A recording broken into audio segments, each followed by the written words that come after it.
Assalamualaikum warahmatullahi wabarakatuh. Selamat pagi dan salam sejahtera bagi kita semua. Bapak, Ibu, dan teman-teman semuanya, perkenalkan nama saya Suharno. Saya sudah lebih dari 30 tahun terjun langsung di dunia audit perbankan atau 3 dekade penuh dengan pengalaman, tantangan, dan pembelajaran nyata di lapangan yang nantinya dapat kami sharing kepada teman-teman mahasiswa atau para praktisi audit, terutama yang sedang memperdalam tentang teknik audit investigasi. Sebelumnya saya akan menginformasikan bahwa saya berlatar belakang pendidikan S2 keuangan dan saat ini juga aktif sebagai dosen di program studi S1 akuntansi di daerah Tangerang Selatan. Tapi lebih dari sekedar teori, saya ingin berbagi ilmu dan pengalaman nyata, khususnya di bidang yang sering dianggap panas, yaitu audit investigasi. Audit investigasi bukan sekedar mencari angka yang salah. Ini tentang membongkar fakta, membaca pola, dan menemukan kebenaran di balik data-data tersebut. Dan inilah yang saya ingin bagikan kepada teman-teman semua dan juga para praktisi di dunia keuangan dan perbankan atau siapa saja yang tertarik untuk memperdalam teknik tentang audit investigasi.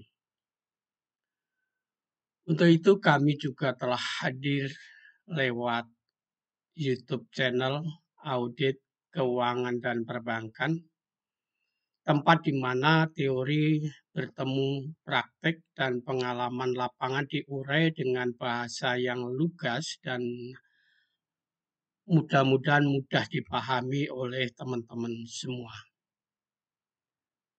Selamat datang teman-teman di channel Edukasi Keuangan, Audit dan Perbankan, ruang belajar dan diskusi bagi kita semua, yaitu para mahasiswa, praktisi audit, serta siapapun yang ingin menyelami dunia audit investigasi secara lebih mendalam. Hari ini kita akan masuk ke salah satu senjata paling tajam dalam proses investigasi audit, yaitu interogasi dalam mengungkap fraud. Tapi tunggu dulu teman-teman, ini bukan sekadar bertanya. Interogasi dalam dunia audit bukan tentang menekan, tapi soal strategi, etika, dan akurasi. Di bab kali ini kita akan membahas tentang konsep dan etika dalam interogasi fraud. Apa saja prinsip yang wajib dipegang oleh auditor agar tidak melanggar hak subjek interogasi? Bagaimana menjaga objektivitas sekaligus menggali informasi penting, dan yang paling krusial, bagaimana kita bisa membedakan antara tekanan profesional dan pelanggaran etika.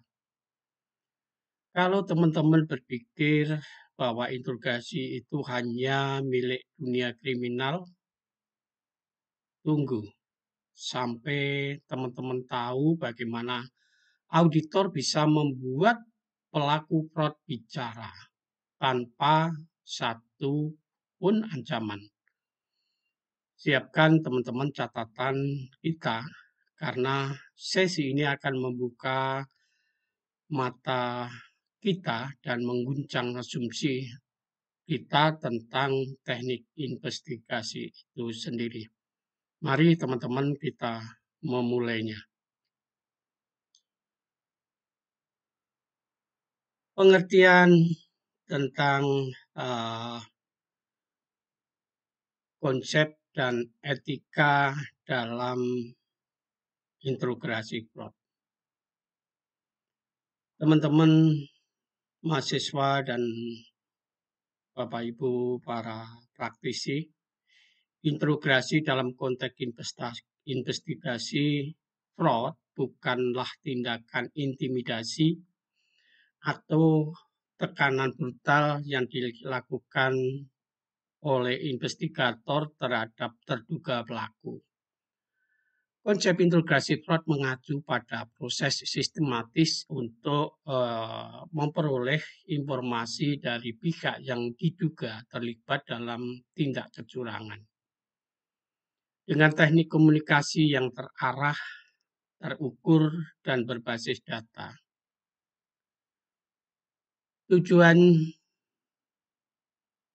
dilakukan investigasi bukan memaksa pengakuan, tapi mengungkap kebenaran secara objektif. Namun, di balik setiap pertanyaan yang tajam dan strategi psikologis, ada batas yang tak boleh dilanggar, yaitu etika. Etika integrasi fraud mengatur agar proses berjalan secara manusiawi, legal, dan profesional. Tidak boleh ada ancaman, kekerasan, paksaan fisik maupun mental. Setiap langkah harus menjunjung tinggi hak asasi, integritas, dan prinsip keadilan. Investigator bukan algojo, dia adalah pencari fakta. Integrasi fraud adalah seni bertanya, ilmu membaca, dan etika menahan diri. Karena membongkar kebohongan tak harus merendahkan martabat. Bapak, Ibu, dan teman-teman semua, hari ini kita tidak sedang membahas teori audit biasa.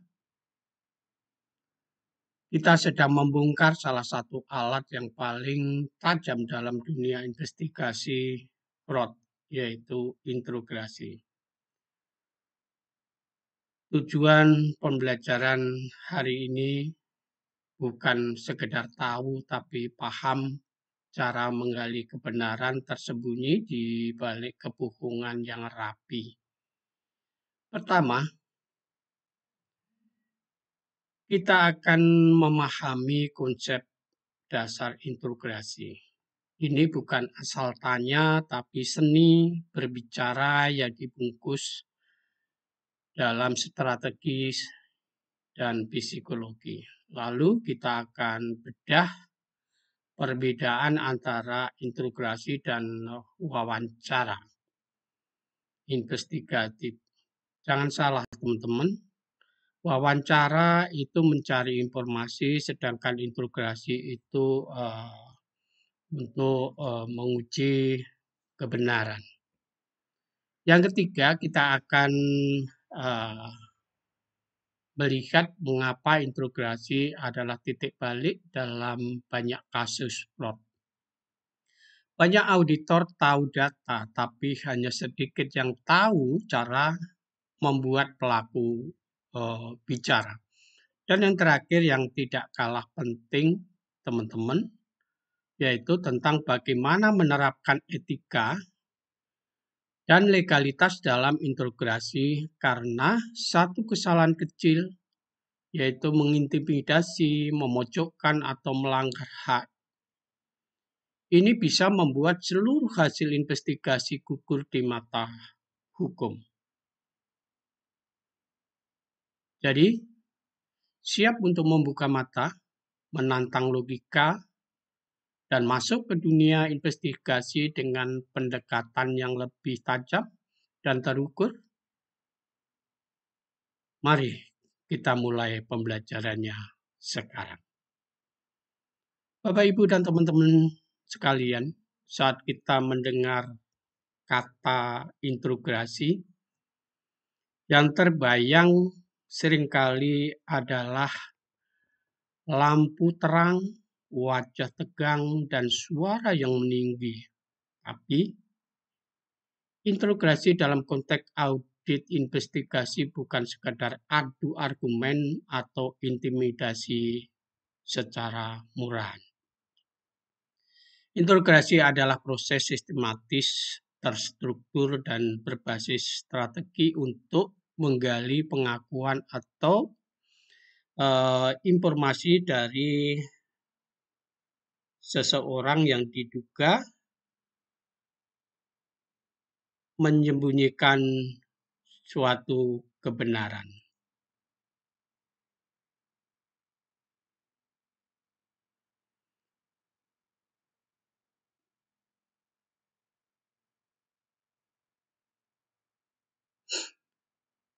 Ketiga, teman-teman semua, kita akan lanjutkan tentang definisi integrasi itu sendiri. Integrasi ini bukan percakapan biasa. Ini adalah permainan psikologis tingkat tinggi yang memadukan logika, empati, dan tekanan profesional. Semuanya ini dibalut dalam etika dan legalitas. Dengan tujuan bukan menjatuhkan, tapi mengungkap. Integrasi dilakukan ketika bukti awal sudah cukup kuat dan minimal ada 2 bukti.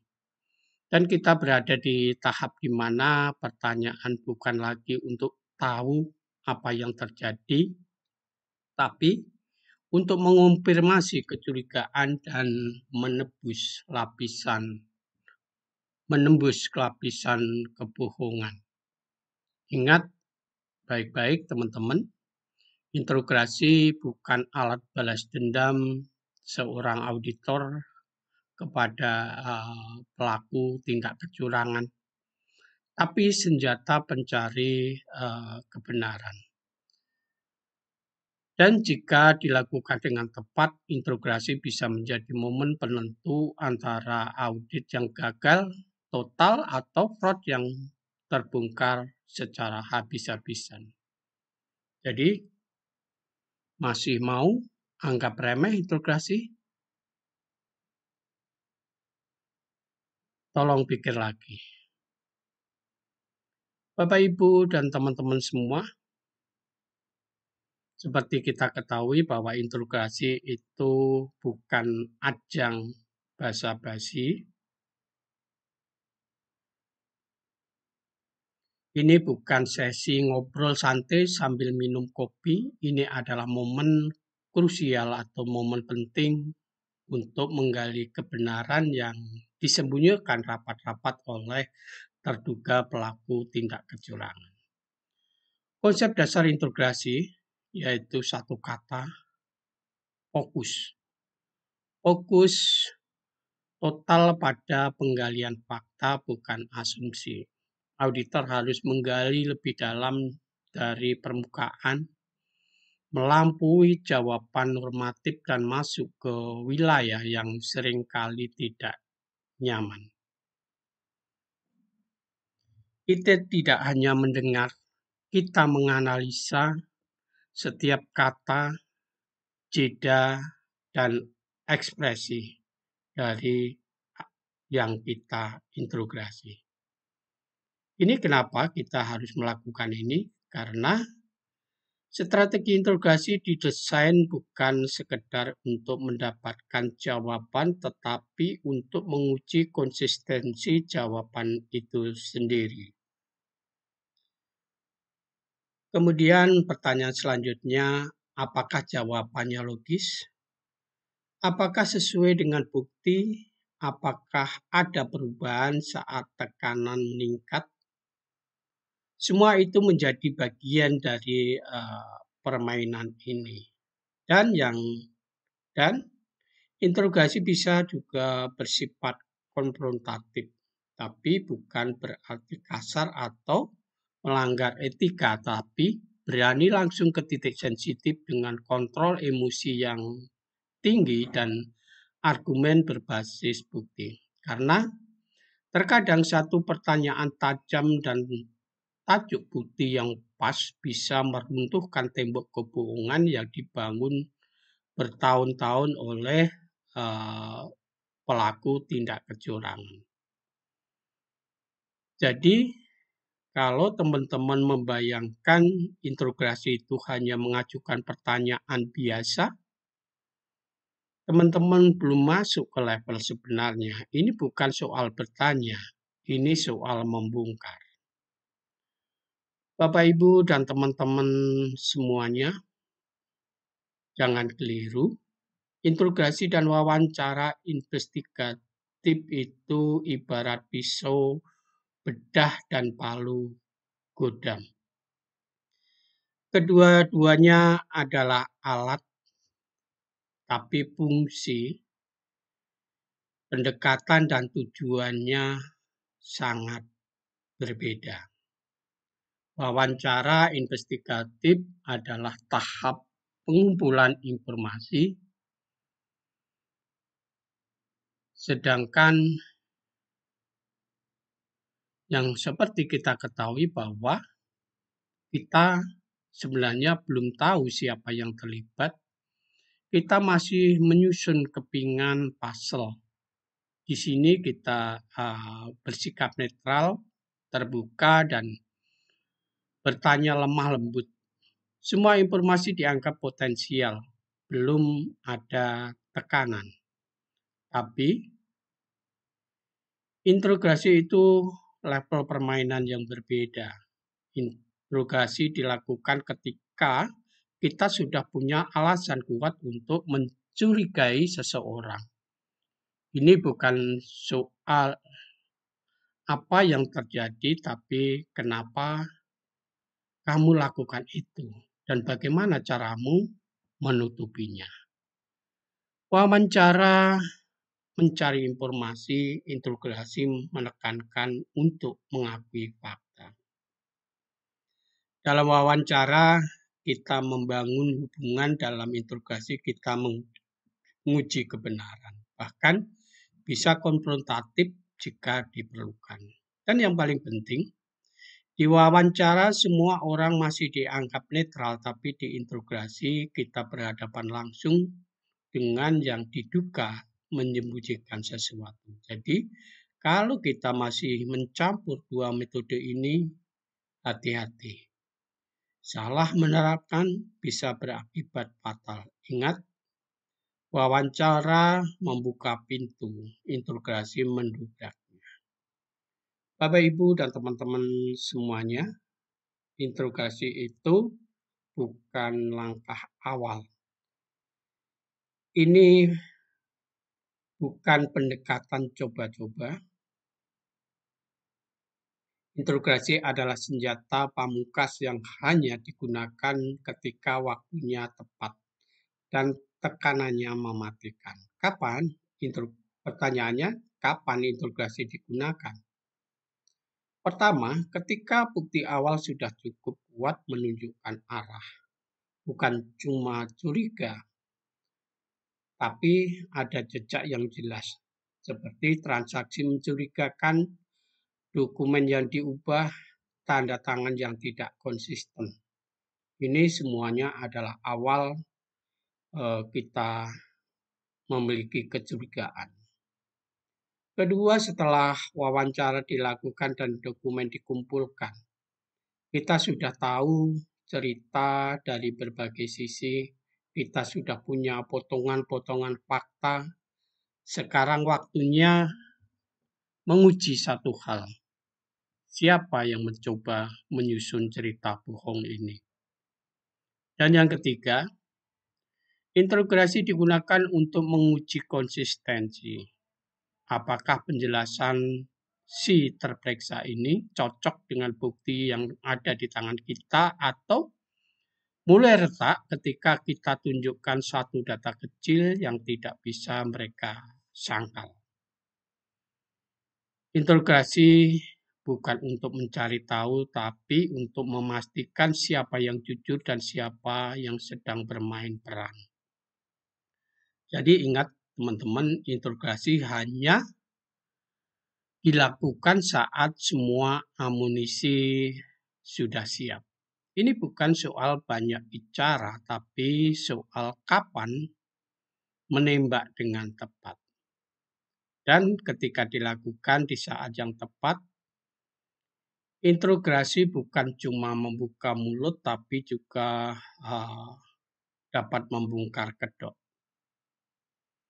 Bapak, Ibu, dan teman-teman semuanya, kita semua sudah tahu, fraud itu licik.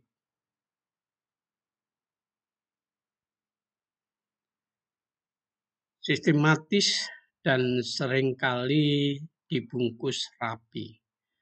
Bukti bisa dimanipulasi, data bisa disembunyikan, tapi ada satu hal yang sulit dikendalikan oleh pelaku fraud. Reaksi mereka saat diinterogasi. Inilah kenapa interogasi menjadi salah satu elemen penting dalam membongkar kasus fraud. Pertama, interogasi secara signifikan meningkatkan kemungkinan pengakuan. Kenapa? Karena ketika bukti disodorkan, logika ditekan, dan celah kebohongan dibuka satu persatu, banyak pelaku akhirnya runtuh. Mereka kehabisan alasan. Yang kedua, teman-teman, interogasi berfungsi untuk mengonfirmasi bukti yang sudah kita miliki.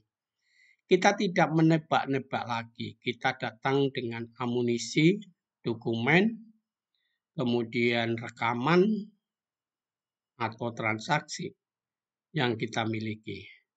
Dan saat kita konfrontasikan, kita tahu siapa yang jujur, siapa yang sedang berakting. Dan yang ketiga, ini yang sering kita lupakan, interogasi dapat mempercepat proses penyelidikan. Daripada menghabiskan waktu berminggu-minggu menelusuri dokumen yang dimanipulasi, satu sesi interogasi yang efektif bisa langsung mengarahkan kita ke inti permasalahan. Jadi, kalau ada yang bilang interogasi itu keras, sensitif, atau berisiko, jawab dengan tegas. Justru karena kasus fraud penuh tipu daya, interogasi adalah satu-satunya cara untuk membuka kedoknya. Bapak, Ibu, dan teman-teman semuanya, interogasi bukan sekedar adu mulut. Ini adalah permainan mental tingkat tinggi dan hanya auditor yang terlatih yang bisa menguasainya. Teknik interogasi yang efektif itu bukan soal siapa yang paling keras bicara, tapi siapa yang paling tenang saat tekanannya memuncak. Teknik interogasi yang efektif bukan siapa yang paling keras, tapi siapa yang paling tenang. Sekali lagi, saat tekanannya memuncak. Pertama, kita sebagai auditor atau investigator, kita harus pandai menjaga kontrol emosi. Ingat teman-teman, kita sedang berhadapan dengan seorang yang mungkin sudah merancang kebohongan selama berbulan-bulan atau bertahun-tahun. Tapi kalau kita terpancing emosi, kita akan kalah. Interrogator sejati tetap tenang, dingin, dan mematikan. Yang kedua, Kita harus gunakan pertanyaan tertutup dan terbuka secara strategis. Pertanyaan terbuka untuk membiarkan mereka berbicara dan tergelincir. Pertanyaan tertutup untuk mengunci jawaban. Kombinasi ini seperti membuka jebakan. Pelaku plot sering tidak sadar dia sedang menggali lubangnya sendiri. Dan yang ketiga, teman-teman, yang paling penting, kita perlu membangun tekanan psikologis. Tapi ingat, tanpa melanggar hak. Ini bukan soal intimidasi, tapi menciptakan suasana yang membuat mereka menyadari saya tidak bisa kabur dari sini. Ini adalah penting. Saat kita menguasai ketiga teknik ini, kita bukan sekedar bertanya. Kita bisa mengendalikan medan perang mental antara kita dan pelaku tindak kecurangan. Dan kita juga dapat memaksa kebenaran untuk muncul bahkan dari orang yang paling licik sekalipun. Jadi, siap jadi interrogator yang ditakuti fraudster, bukan karena suara kerasmu, tapi karena strategi dan ketenanganmu. Ini yang menjadi senjata kita sebagai investigator. Bapak, Ibu, dan teman-teman semua, mari kita luruskan satu hal. Interogasi yang hebat bukan yang membuat target ketakutan, tapi yang membuat kebenaran terungkap tanpa melukai satu pun prinsip etika. Karena sehebat apapun teknik kita, jika menginjak hak asasi manusia, maka kita bukan lagi auditor, tapi pelanggar hukum.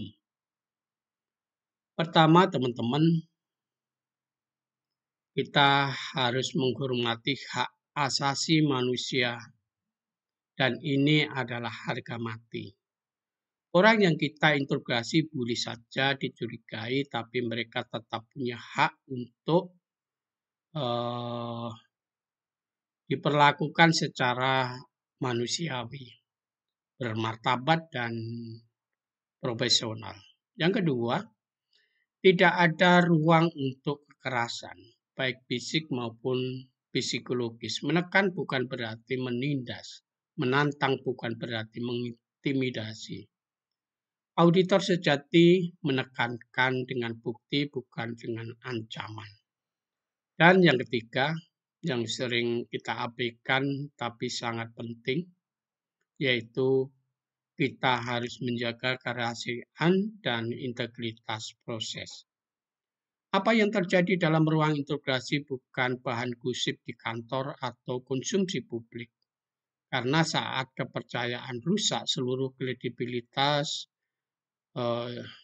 investigasi ikut runtuh. Jadi, kalau teman-teman ingin interogasi yang kuat, tajam, dan sah secara hukum, maka etika adalah fondasi yang tak bisa ditawar lagi. Ingat, etika bukan penghambat interogasi. Etika adalah yang membedakan auditor profesional dan dari aparat yang brutal.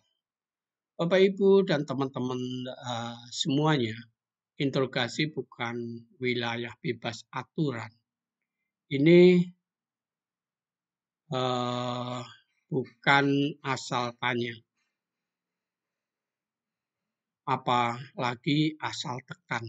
Kalau kita bicara investigasi fraud yang serius, maka legalitas bukan opsi tapi keharusan mutlak. Di Indonesia, landasan hukum interogasi harus mengacu pada KUHP dan Undang-Undang Tindak Pidana Korupsi.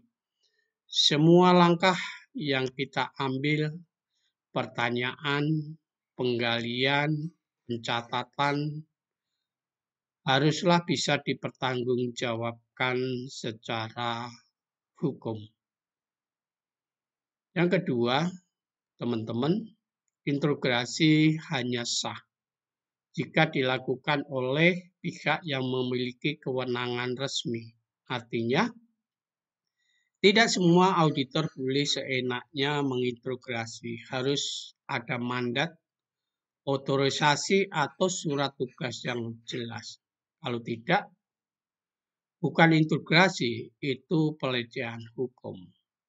Dan yang sering dilupakan yaitu setiap orang yang diintegrasi memiliki hak untuk didampingi penasihat hukum.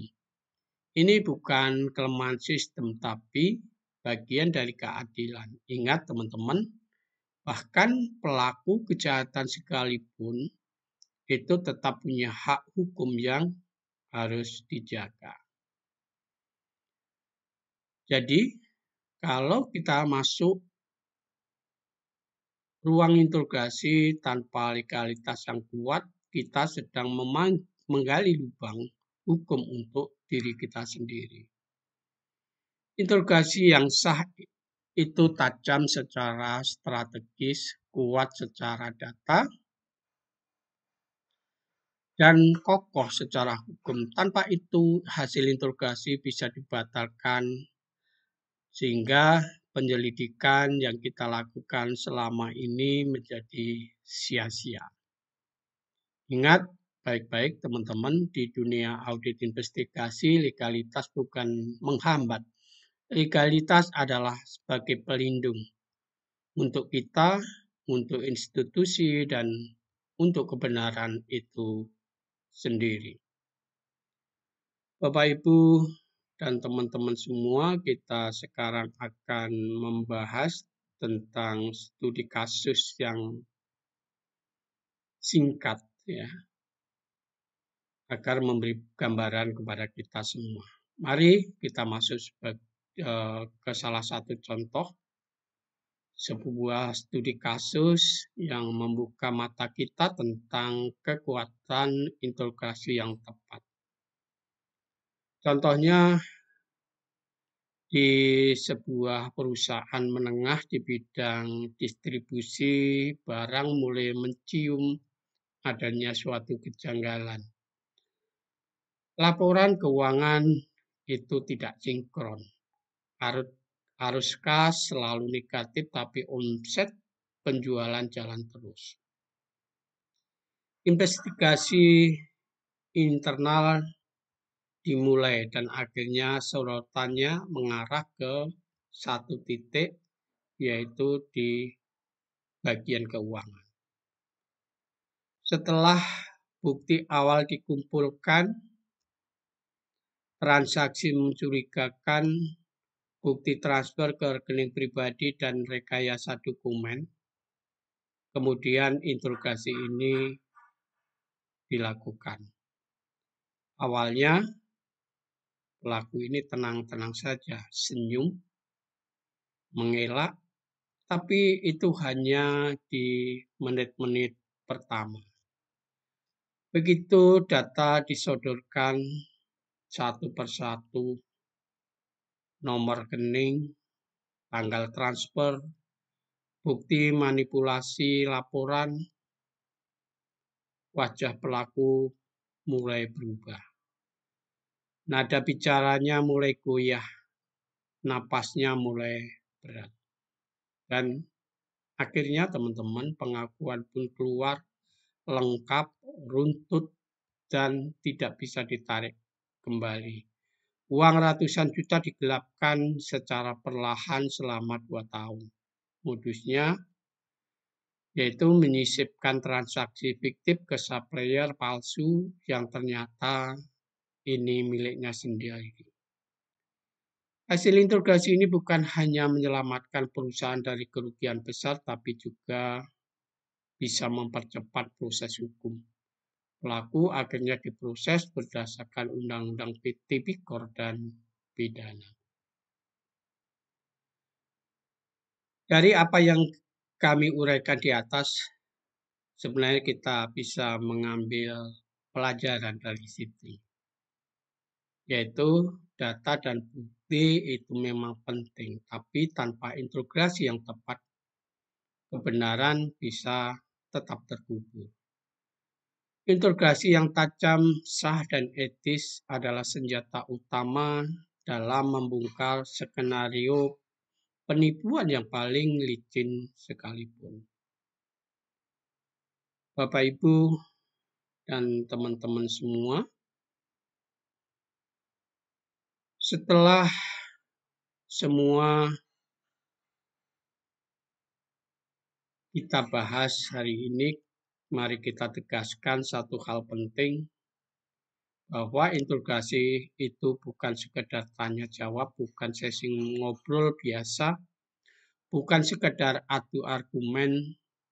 Integrasi adalah seni dan strategi, di mana psikologis, logika, bukti, dan etika bertarung dalam satu ruang.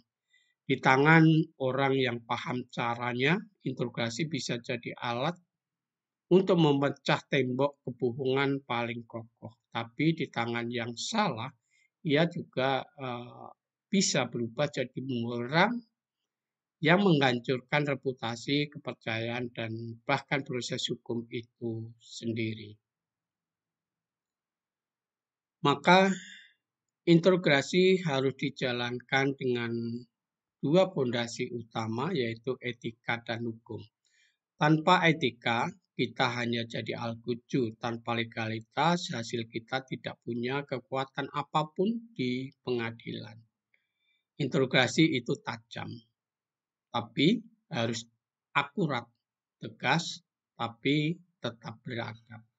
Kritis, tapi tidak brutal. Jadi, kalau kita ingin menjadi auditor, investigator, atau praktisi keuangan yang benar-benar profesional, maka kuasai integrasi bukan hanya sebagai teknik, tapi sebagai tanggung jawab moral dan hukum. Karena pada akhirnya integrasi bukan soal membuat orang bicara, tapi soal menggali kebenaran dengan cara yang benar. Bapak, Ibu, dan teman-teman semua, dari seluruh uraian di atas, hari ini yang kami paparkan hari ini, ada satu hal yang harus kita camkan secara bersama-sama. Integrasi bukan sekedar bertanya, ini adalah permainan strategis, dibangun di atas bukti, dijalankan dengan etika, dan dijaga oleh hukum. Kalau kita ingin membongkar fraud, mengungkap manipulasi, dan menyelamatkan organisasi dari kerugian besar, maka kuasai integrasi. Tapi lakukan dengan kehormatan, karena integritas kita sebagai auditor atau investigator dipertaruhkan di setiap kata yang kita lontarkan.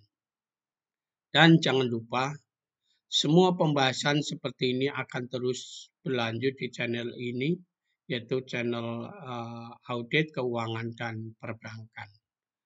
Ruang belajar kritis dan tajam untuk para mahasiswa, auditor, praktisi, dan semua teman-teman yang tertarik untuk mendalami tentang audit. Di pertemuan selanjutnya, teman-teman, kita akan membahas bagaimana memahami psikologi pelaku fraud. Kita akan kupas tuntas apa yang mereka pikirkan, kenapa mereka berani, dan bagaimana kita bisa membaca pola pikiran mereka, bahkan sebelum mereka sadar bahwa mereka sedang kita awasi. Jadi, pastikan teman-teman like, subscribe, dan aktifkan lonceng notifikasi. Karena membongkar fraud bukan soal keberuntungan, tapi soal ilmu, strategi, dan nyali. Sampai jumpa teman-teman pada episode selanjutnya, karena kebenaran tidak akan muncul dengan sendirinya. Terima kasih.